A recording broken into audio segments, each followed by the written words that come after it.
Hey, Skiff listeners, hear about the latest trends in the travel industry with the Brand USA Talks Travel podcast. Right now, listen to special live from IPW interviews featuring U.S. Travel's Jeff Freeman. DMOs are at the heartbeat of U.S. travel. Liz Bittner from Travel South. A lot of key gateway markets are back. LA Tourism's Adam Burke. We all win when we all partner together. Plus, Brand USA's Stacey Melman and Jackie Ennis with international travel trends and Chris Thompson's farewell finale. I'm Mark Lapidus. Join us for Brand USA Talks Travel on your favorite podcast platform. Brand USA Talks Travel.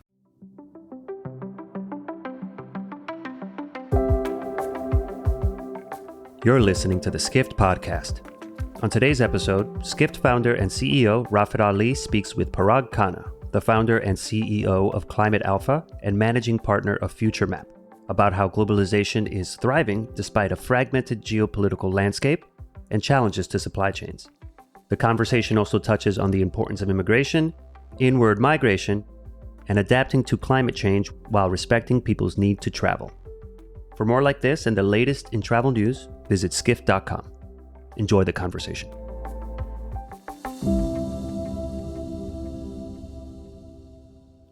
The context is all the noise, all these new words that are emerging: deglobalization, polycrisis. This was apparently the word of Davos of last week. And I've followed the deglobalization threads over the last year and a half. There's definitely merit to it, as in the technologies are now advanced enough that local manufacturing can happen at scale using 3D printers, AI, everything else. Clashing with the challenges of the geopolitical challenges and Russia war and supply chain issues, et cetera, et cetera. You have done not only PhD in this, you've written books on it for years, and you obviously are very well-traveled global traveler as well. So we almost did a megatrend this year on deglobalization until we started writing it and saying there's not enough here for us to write. Good instinct. Yeah. And that's why when I started following your pushback on deglobalization is when I knew you were, we exchanged emails and you were coming here. So that's what I want to pick up on. Totally. So give us a sense of where globalization is today, and then we'll talk what does it mean for travel.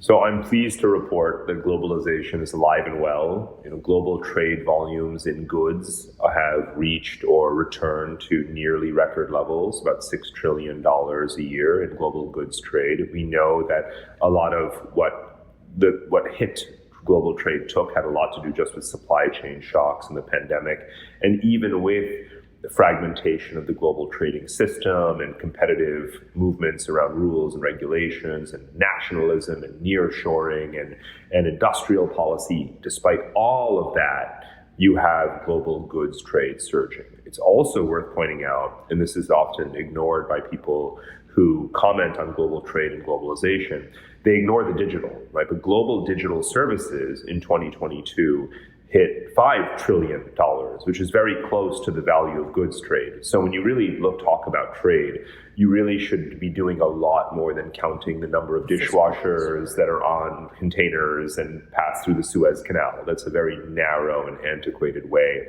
of understanding trade. And in any case, trade alone isn't just globalization. You have to look at finance and capital flows. You still have trillions of dollars moving around the world. The sovereign wealth funds and asset managers of Wall Street and London have realized that, okay, we're back to a world where the high growth is going to be in the emerging markets and in Asia. So they're pouring trillions of dollars into those markets. That, by the way, is called globalization, and then, of course, migration, right? What you and I are most passionate about, travel, tourism, cross-border movement, relocation is surging, in ways that when you and I last spoke, early during COVID, there was a lot of pessimism about it. But you and I agreed that we will find ways to learn from this shock and to enable greater mobility, and that the secular tailwinds that drive migration, which is to say labor shortages, geopolitical risks, climate change, the search for a better life, family connections,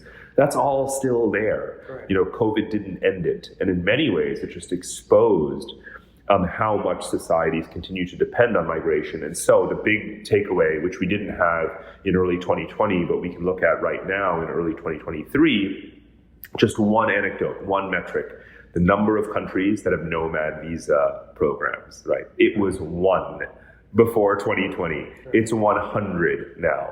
And that was not coordinated, right? That was not dictated by the United Nations. 100 countries realized overnight during COVID that you need people, right? You need travelers, business travelers, tourists, entrepreneurs, taxpayers, renters, people coming to your conferences and events, and that disappeared. And that's when we learned to appreciate what was missing, which is people. Right. And without enabling circulation and travel of people, so much of your economy is going to suffer. And so now 100 countries, maybe 150 countries, everyone is starting to appreciate how important travel, cross-border movement is. And I think that augurs very well for the future of globalization. So I'll come to the travel part in a bit as well again. But in terms of, so where is this talk of deglobalization coming from? Mm-hmm. It's coming from the fact that people believe that a geopolitically fractured world, a world in which China is clearly a pillar as a superpower and has more trading partners than the United States does, where it's the number one trading partner, is going to lead to a splintering of rules. And that applies not only to the standards of goods, but also, of course, technology and so on. That's simply a false premise. It's false based upon thousands of years of history. And it's also false in terms of what's happening right now. And that's why the same people who are talking about deglobalization are also talking about reglobalization in the same breath, because globalization is all of those things put together, different strands being pulled and tugged at the same time. Just because China has its set of rules and America has its set of rules and Europe has its set of rules, it doesn't mean you get deglobalization. You just have a more competitive globalization. But the sum total of trade is still, again, expanding, right? So just because the rules are globalization doesn't mean that you have one set of rules. Again, it's an aggregate value, let's say, of those transactions. So, but when you take the very specific case of nearshoring and industrial policy, right? People say, okay, well, the Biden administration has passed this Inflation Reduction Act and Buy American and all of these kinds of things. But the truth is, even to execute that, you need more globalization. Why? Well, let's take the simple example of the iPhone. You want to make an iPhone in Texas, right? Where does the screen come from? Where does the lens come from? Where does the camera come from? Where do some of the chips come from? Oh, they come from Korea. They come from Japan, right? They come from Malaysia. They come from China. So you're importing things into America in order to say you made them in America. So what you've just done is to widen the trade deficit, to expand your trade deficit in order to make things at home and claim that you are deglobalized. It mathematically does not add up at all. Let's take another simple example, which is the 3D printer, right? This vaunted contraption. Everyone will have one in their backyard or on their kitchen counter. By the way, I still have not, has the 3D printer,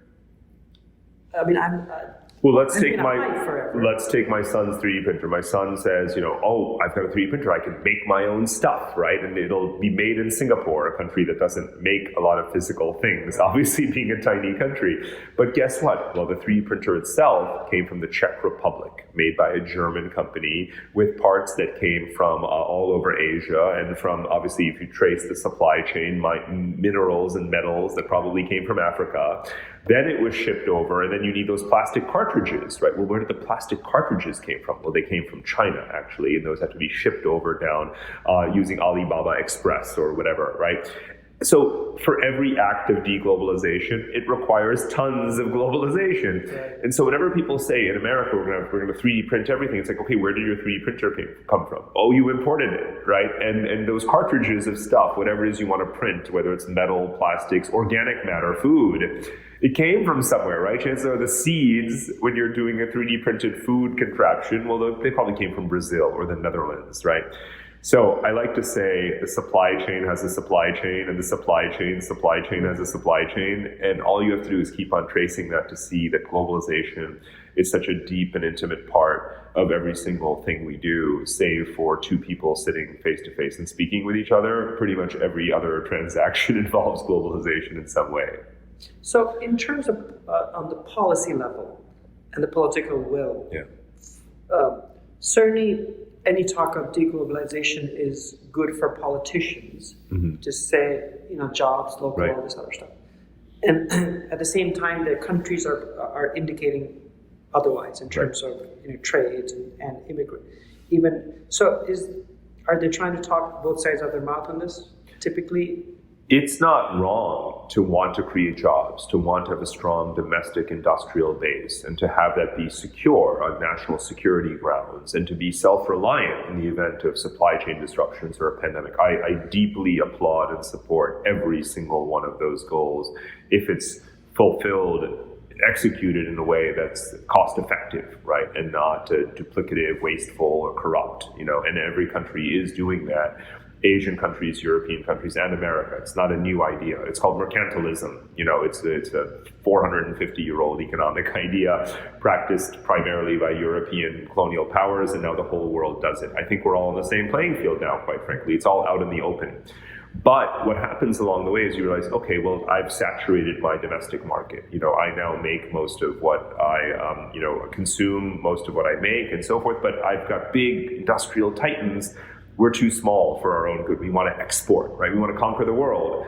How do you do that? It's called globalization. You've got to go out there and compete for those other markets. So you do have both happening at the same time. And again, this is not theory. The United States, Canada, and Mexico enjoy better relations than they have in quite a while. They've just signed the U.S.-Mexico-Canada trade agreement during COVID, making it a really robust, NAFTA plus kind of area. Each trades more with each other than the United States trades with China, for example. So there genuinely is a North American Union type of style arrangement forming. And yet, if you really want to make the most of that, the reason why American car manufacturers are relocating production to Mexico is because Mexico is part of trade agreements with Brazil and part of the Trans-Pacific Partnership Trade Agreement with Asia. So you Americans will make things in Mexico in order to more competitively export them to Japan and to Australia.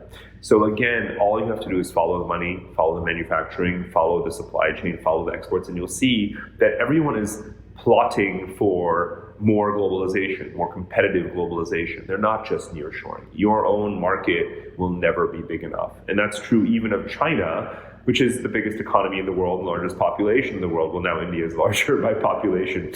But China is known for a long time that even being the biggest economy with the most manufacturing, with the most people, is still not enough for China. That's why they're out there competing all over the world. Yeah. So none of this is new. We're just, you alluded to the politicians where it's self-serving and short-term, and that's it's just having half a conversation.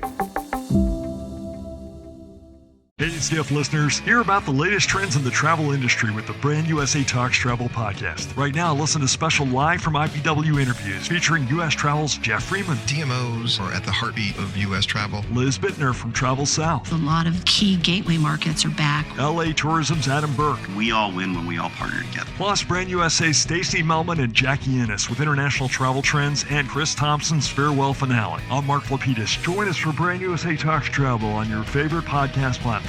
Brand USA Talks Travel. In terms of moving to movement of people, your last book, Move, was very much about movement of people as a result of the different forces that are coming in the world.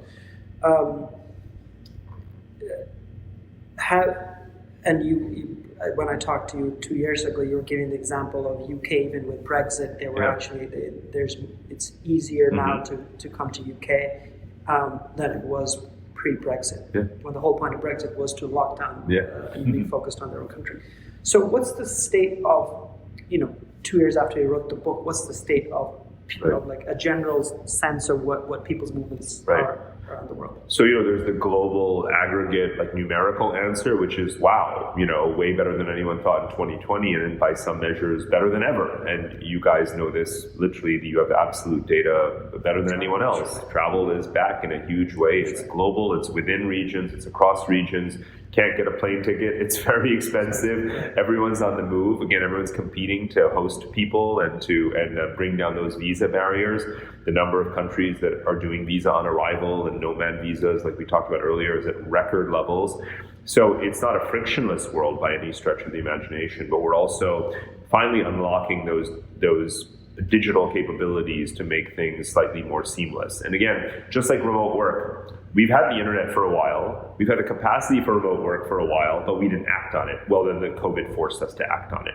So now it's like you've got a crush of over 1 billion people crossing borders every single year. It's not sensible to make all of them stand in front of bulletproof glass and apply, for things and cross every T and dot every I. So you have digital platforms emerging. Governments during COVID had to cope with foreign students coming in, right? And so of course they had to go digital and just say, just here's your digital e-visa, student visa, print it out, put it in your passport, do it yourself.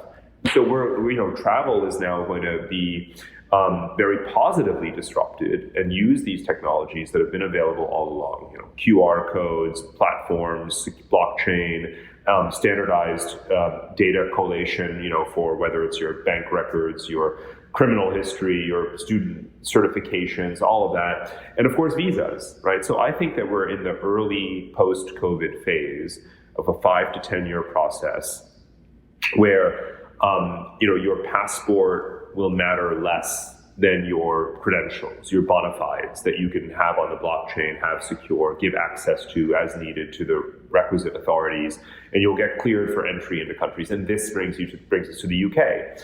Despite Brexit and so forth, it is in fact easier to move to the UK today than ever. And they've now declared that if you are a graduate of one of 150 or whatever universities in the world, just show a legit, diploma, boom, you're in. They used to require you pay a security bond, and you have to have a confirmed job, letter of a job offer. They don't even do that anymore. Just show up, and you're in. Right, and that's the UK. Look at Canada, right? 500,000 new migrants every single year, poaching them from the US, taking them from Asia, all over the world.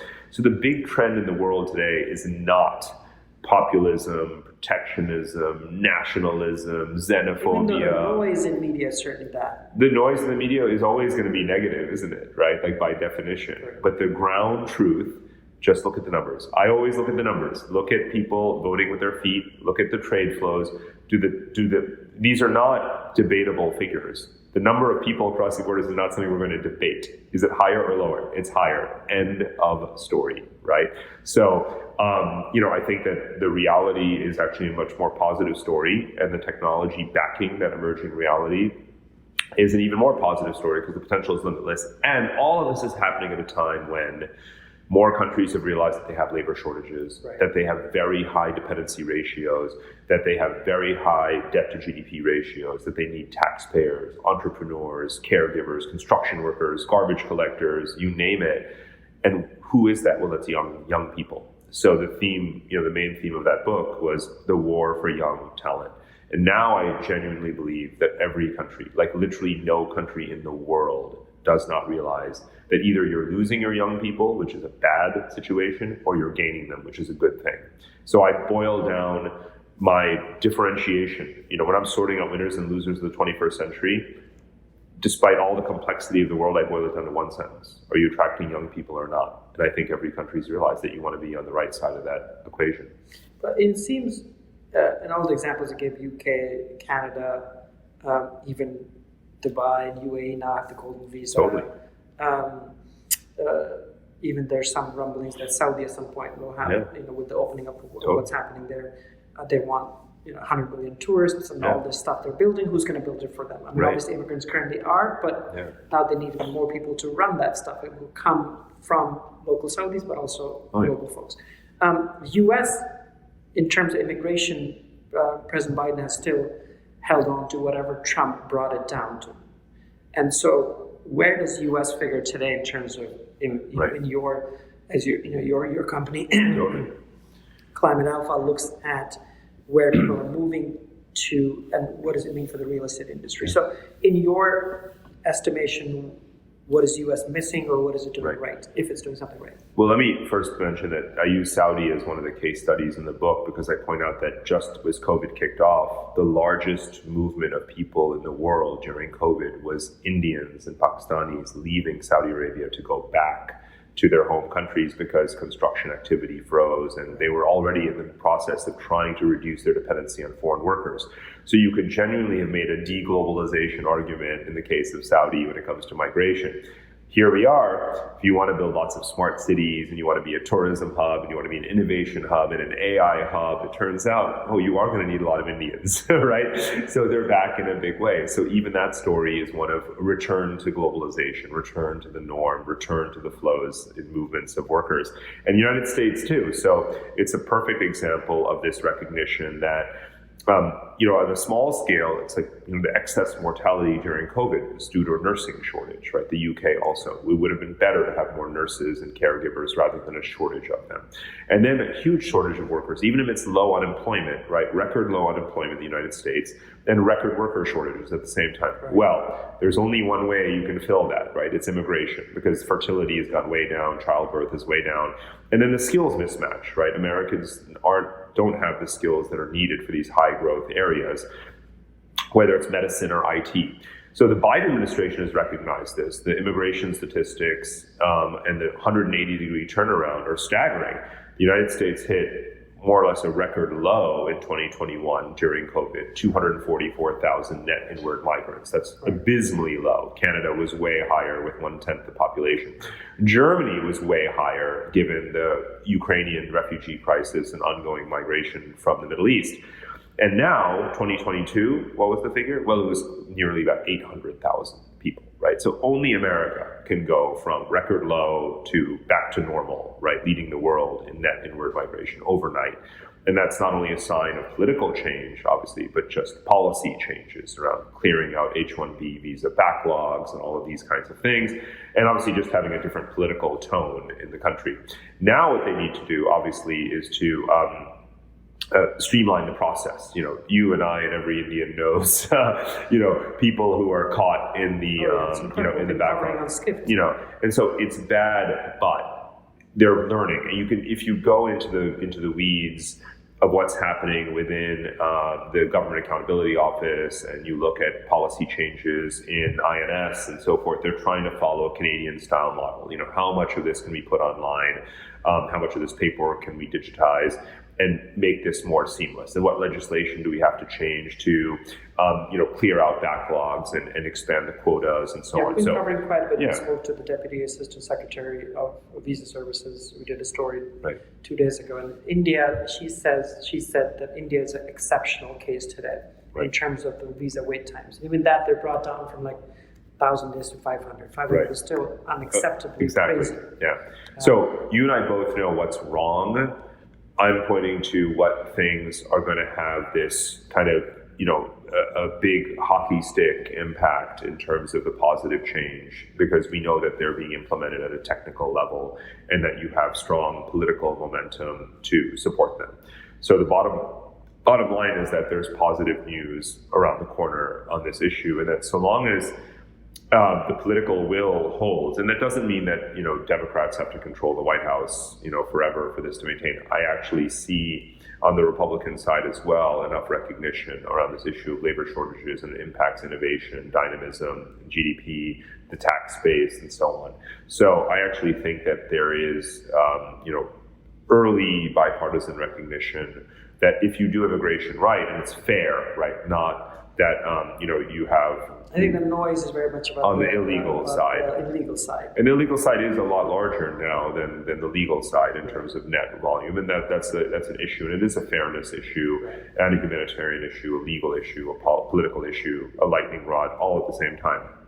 But if we stick just to legal immigration, then we can clearly see a recognition that we need those skills, and that when people want to take their life savings and come to your country and be a good contributor to society, again, to my point earlier, you're better off being desired as a destination than not being desired as a destination. So, America better remember to take advantage of that, because at the same time as all this, you have competition. Canada, UK, Germany. I wrote about all of these educational systems that are changing their language of instruction to English just to get the best and the brightest from around the world. And the brand of America since 9/11, has obviously come down a bit. And young people, by definition, don't remember that triumphant post-Cold War world and ideology and system of rules. And they have different ambitions. They really are global and rootless. So the notion that they will pick that one place and that place has to be America and every smart young person in the world wants to come here, that ceased to be true a while ago. You can again see it in the student numbers. But I welcome a world in which young people, I see it from the perspective of the young person, not the incumbent power, right? And to me, there's never been a better time to be a young and skilled person. If you are young and skilled of any nationality and can prove it, the world is literally your oyster, the whole world. And that is absolutely beautiful. One of the things I was struck by in your book when I read it early on, I read it before it came on it was published because you sent me a copy of it. But one of the things I was struck by on how, I think that one of the biggest things that prognosticators got wrong was population. Because as you said, everybody thought this was going to be a giant crisis in the world, and everybody got it wrong. Yeah. And the implications of that has just been, which is what we're talking about, labor shortages.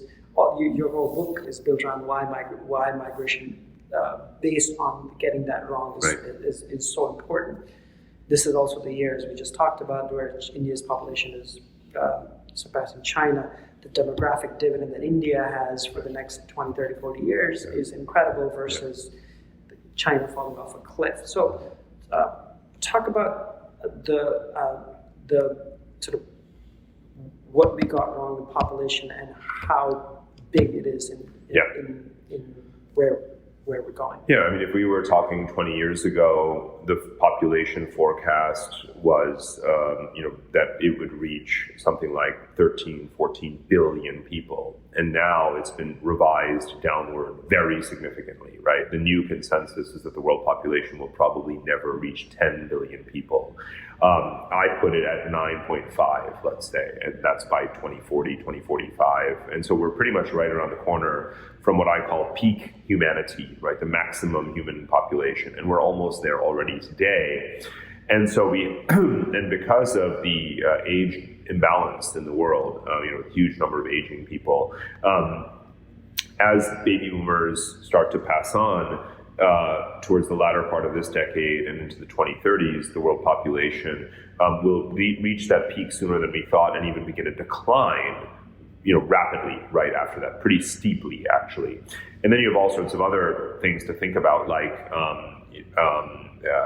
war and conflict, and obviously climate change as well, which is taking its toll. So the bottom line is that you have a plateau in the world population, but the world is still more young than old, right? 5.5 billion people are either millennials, Gen Z, or Gen Alpha. So the three largest generations that the human species have ever produced are alive today, and they are young. So the future is going to be dominated by today's young people numerically. And again, where they go, how they vote with their feet determines the winners and the losers of societies, because there aren't children coming afterwards. For the last 100 years, every generation got bigger than the one before it, but that has stopped happening. Therefore, if our children don't have children, and our children are just not having children globally, that's just a fact.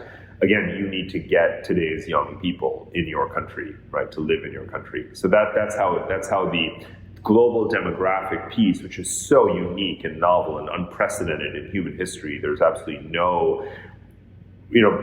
nothing can psychologically prepare us for this. We have no history of what's happening right now. But how that intersects with something so mundane, like immigration policy, visas, this kind of stuff. Everything. The thing that I was also another thing. Japan, and you've spent a bunch of time in Japan, you know the country very well. New York Times has been doing this series of countries with declining populations. They've done stories in China, Japan, obviously. 2 days ago, they did a story of booming tourism in Japan. So it's so ironic and fascinating if you're observing both sides, which is nobody to really take care of anybody in Japan, but tourism is back in full swing. Yeah. And when you go to hotels in Japan, and we just spent a couple of weeks there over the holidays, you'll find a lot more foreign staff. When you go to a grocery store or a restaurant, which is incredible for a country that has been so close to foreigners. It's just been so insular culturally for a long time, but under the radar. And I think, again, this is clearly documented. It's just that our external mental model and bias has not changed to keep up with the times. But Japan has never had more foreigners living in Japan in 7,000 years of recorded history. There's nearly 2.5 million foreigners in Japan, and they're Chinese, they're Korean, they're Vietnamese, Filipinos, expats from Western countries, Australians. People are flocking there to work in finance, technology, education, travel and tourism, hospitality, you name it.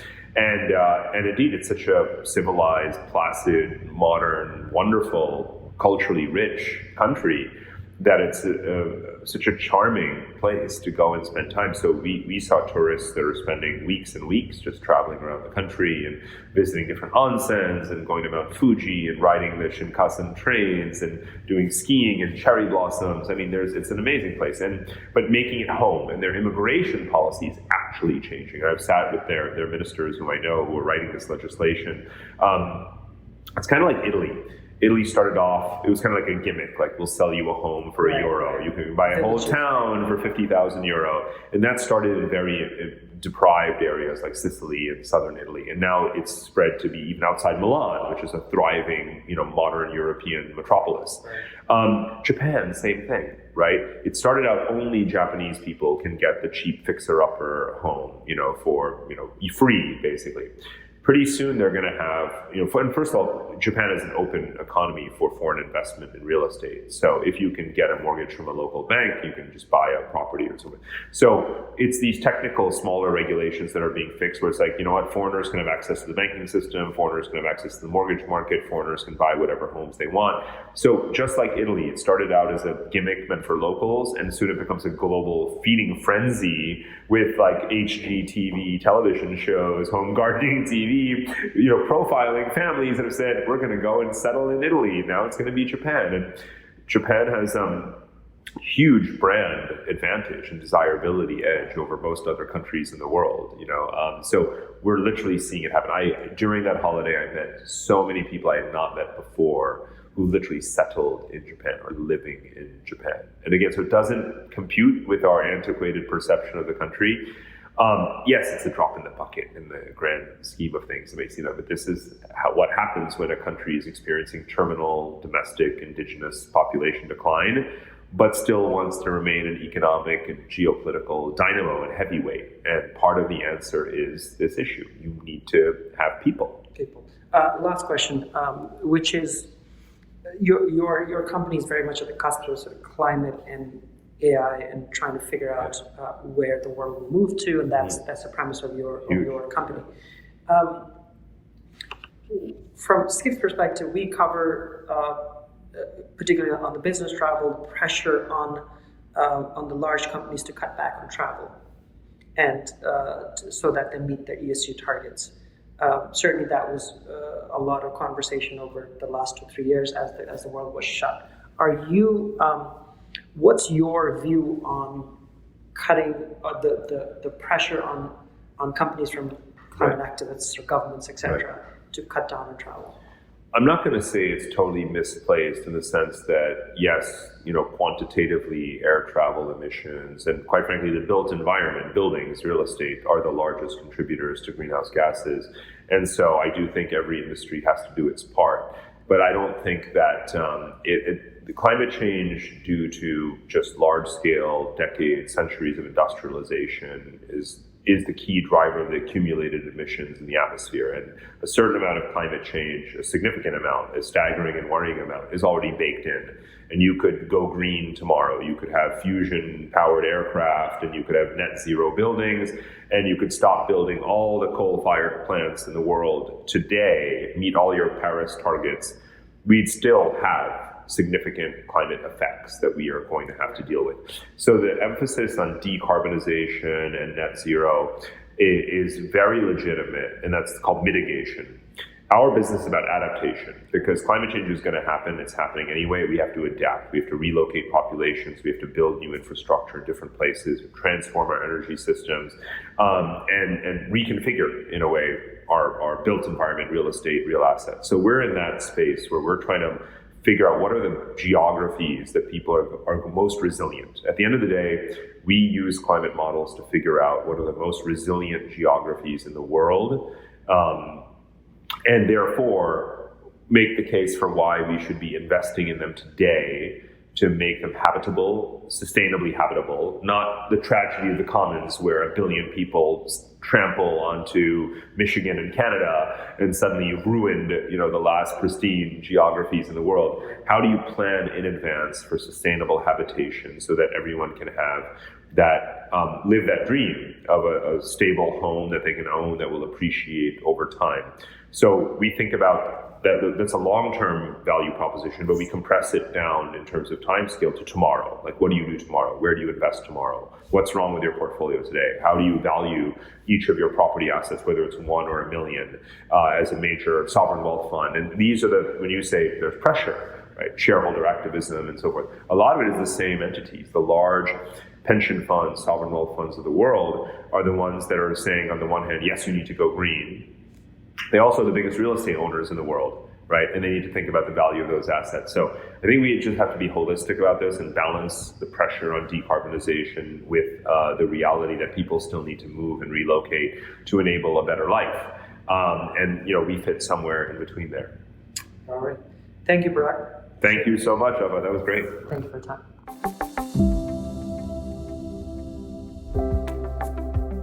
This has been the Skift Podcast. Thank you for listening.